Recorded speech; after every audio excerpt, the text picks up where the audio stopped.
Hello student, myself Samomani Tripathi, and now I am going to continue the topic physical assessment from fundamental of nursing for GNM first year student. Okay चलिए सबसे पहले हम physical examination की बात करें। Physical examination होता है क्या, देखिए क्या कह रहा है first point. It is the process of examine the patient body to determine the presence और absence of the physical problem. Basically जो फिजिकल एग्जामिनेशन एक ऐसा प्रोसेस है जिसमें हम किसी भी पेशेंट की पूरी बॉडी को एग्जामिन करते हैं और देखते हैं कि पेशेंट के अंदर किसी भी तरीके का कोई फिजिकल प्रॉब्लम प्रेजेंट है या एब्सेंट है। ठीक है, चलिए नेक्स्ट पॉइंट देखिए क्या क्या कहते हैं। The goal of the physical examination is to be valid information concerning the health of the patient. Basically जो इस फिजिकल एग्जामिनेशन का जो गोल होता है बेसिकली वो किसी भी पेशेंट को पूरा का पूरा उसे एग्जामिन करना और उसके हेल्थ को पूरा चेक करना और पेशेंट को बताना है कि उसके अंदर किस तरीके की कोई प्रॉब्लम प्रेजेंट है या एब्सेंट है। ठीक है, next point. The examiner must be able to identify, analyse and synthesise the accumulate information into a comprehensive assessment. Basically जो भी एग्जामिनर जो इस फिजिकल एग्जामिनेशन को जो कंडक्ट कर रहा है, ठीक है, बेसिकली जो भी वो कॉम्प्रहेंसिव जो असेसमेंट ले रहा है वो बेसिकली वो वैलिड होता है या उसके पास उतनी नॉलेज होती है कि जिससे वो उस केस को आइडेंटिफाई कर सके, एनालाइज कर सके और उसे सिंथेसाइज कर सके कि किस तरीके की प्रॉब्लम पेशेंट के अंदर है। ठीक है, चलिए नेक्स्ट अब डेफिनेशन की बात करेंगे फिजिकल असेसमेंट की। देखिए क्या कह रहा है। Physical assessment is a systematic data collection method that use the sense of sight, hearing, smell and touch to detect the health problem. Basically जो फिजिकल असेसमेंट है एक तरीके का सिस्टमेटिक डाटा कलेक्शन है जिसमें हम किसी भी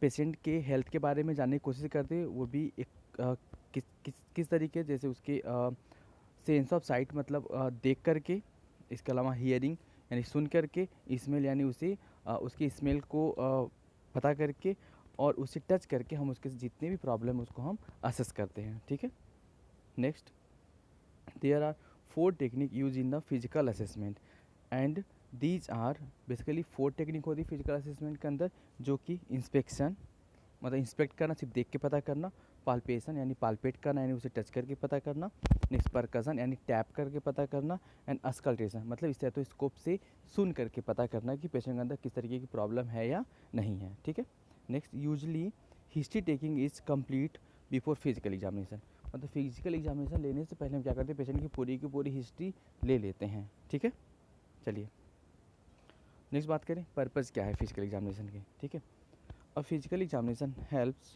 your doctor determine the general status of the your health।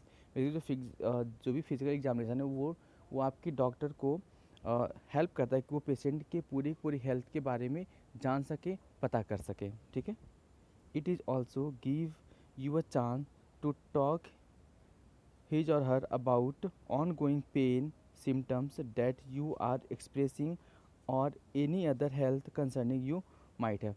और इसलिए करते हैं जिससे कि आप पता कर सके डॉक्टर कि मतलब आपके बारे में पूरा पता कर सके कि आप कौन सी बीमारी से सफ़र कर रहे हैं। ठीक है, इसके अलावा आपके अंदर कौन कौन से सिम्टम्स चल रहे हैं, आपको किस तरीके का पेन है, ये सारे कुछ पता कर सके और आपसे बातें कर सके, और इसके अलावा साथ ही साथ आपको कुछ हेल्थ टिप्स भी दे सकें। ठीक है, नेक्स्ट पॉइंट।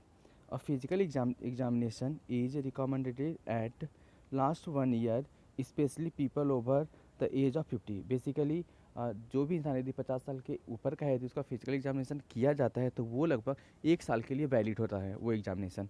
ठीक है, according to the national institute of health this examine are use to. Basically जो नेशनल इंस्टीट्यूट ऑफ हेल्थ है इनके द्वारा ये बताया गया है कि कोई भी इंसान 50 साल के ऊपर का है तो उसका जो भी फिजिकल असेसमेंट यदि किया जाता है तो वो 1 साल के लिए वैलिड होता है। ठीक है, चलिए नेक्स्ट पेज पे आते हैं। Check for possible disease so they can be treated early.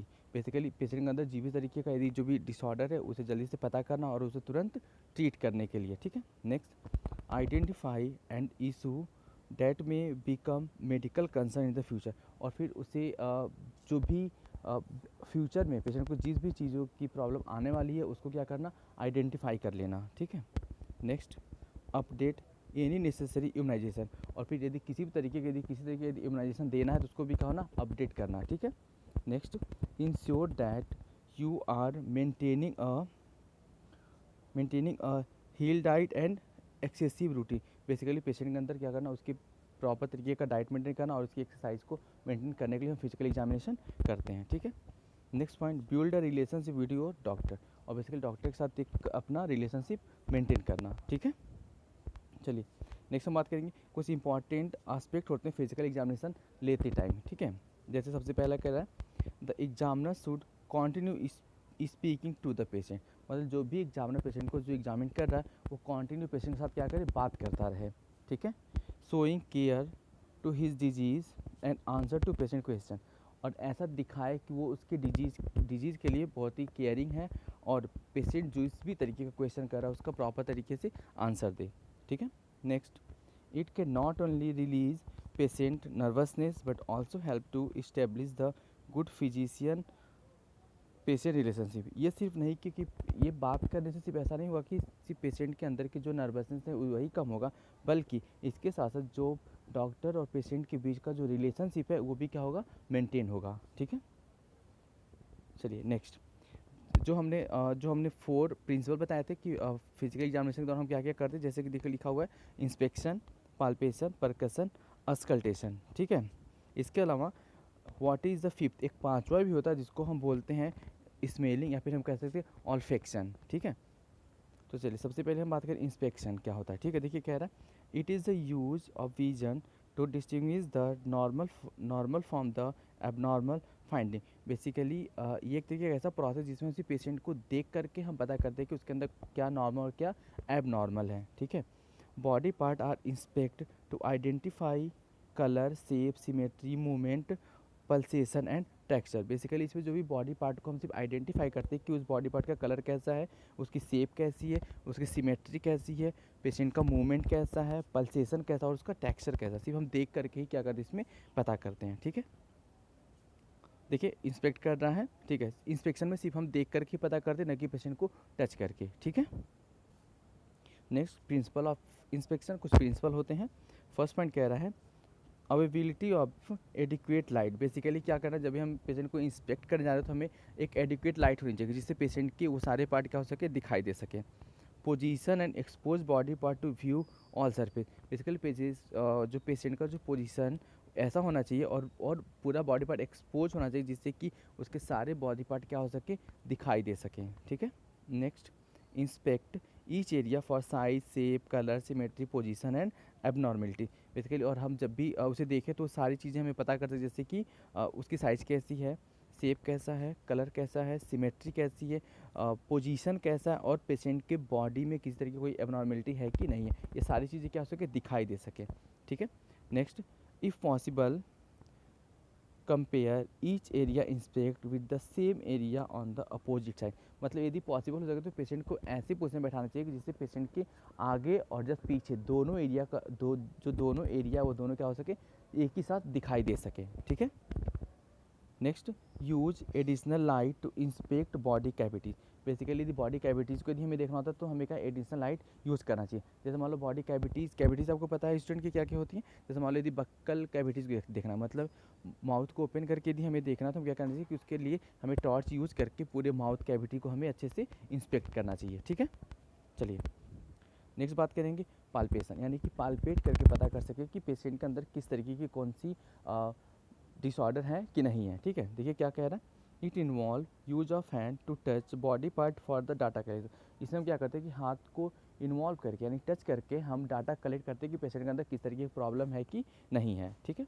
Next, the nurse use finger tips and palms of determine the size, shape and configuration of the underlying body structure and pulsation of the blood pressure। Basically इसमें जो भी nurse होते हैं वो क्या करती है, या तो अपने फिंगर टिप्स या हाथ के पाम को पेशेंट के बॉडी पे रख करके वो पता करती है कि जो भी बॉडी पार्ट है उसका साइज़ कैसा है, उसका शेप कैसा है, ठीक है। या उसके अलावा जो भी उसका जो स्ट्रक्चर वो कैसा है, या इसके अलावा जो हम पेशेंट की जो जो हम पल्स जो पेशेंट की जो भी हम टच करते हैं, मतलब पल्स को बेसिकली हम क्या करते हैं, फिंगर से ही टच करके पता करते हैं। तो ये सारी चीज़ें हमें पालपेट करके ही पता चलती है, ठीक है।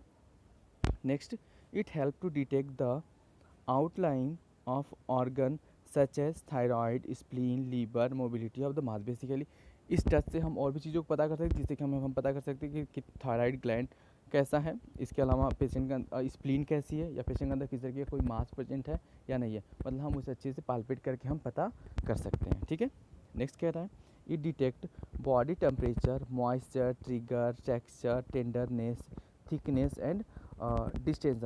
बेसिकली हम टच करके ही हम पता कर सकते हैं कि पेशेंट का टेम्परेचर कितना है, पेशेंट की बॉडी के अंदर मॉइस्चर कितनी है, ट्रिगर कैसा है, टेक्सचर कैसा है, टेंडरनेस कैसी है, इसके अलावा थिकनेस कैसी है और डिस्टेंशन कैसी है। ये सारी चीज़ों को हम पेशेंट को टच करके ही पता कर सकते हैं। ठीक है, चलिए नेक्स्ट देखिए पालपेट कर रहा है। ठीक है, ऐसे types of palpation. Basically palpation को दो टाइप में डिवाइड करा गया है। एक लाइट पाल्पेशन, मतलब हम सिर्फ फिंगर से टच करके किसी बॉडी के सुपरफिशियल एरिया को ही हम टच करके पता कर सकते हैं। जैसे कि टेम्परेचर पता करना हो या इडिमा पता करना हो, तो हम सिर्फ ऊपर से ही नॉर्मली टच करके हम पता कर लेते हैं।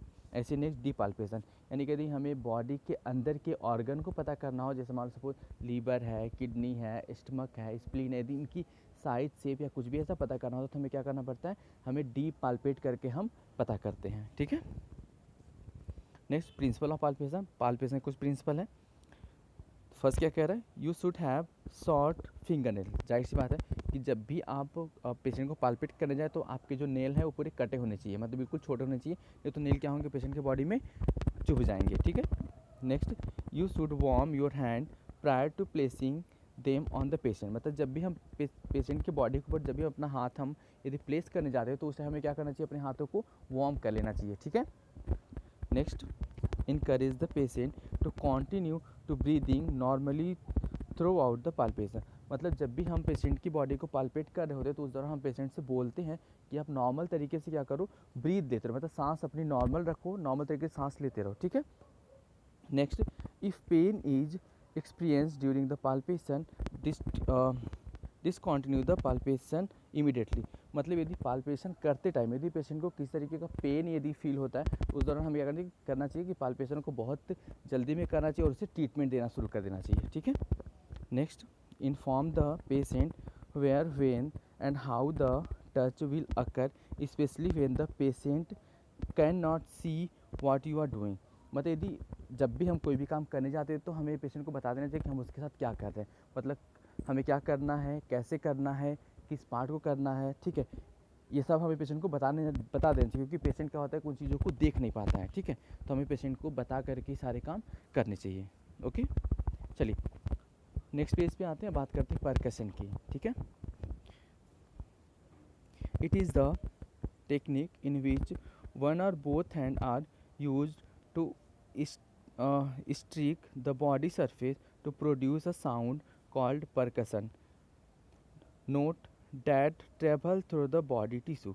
बेसिकली ये एक तरीके की ऐसी टेक्निक है जिसमें हमारा एक हाथ या दोनों हाथ को हम इन्वॉल्व करके पेशेंट की बॉडी के ऊपर हम टैप करके हम क्या करते हैं, इंस्पेक्ट करते हैं, उससे पता करते हैं कि पेशेंट के अंदर कौन सी प्रॉब्लम है या नहीं है। ठीक है, next the character of the sound determine the location, size, density, underline structure to verify abnormality.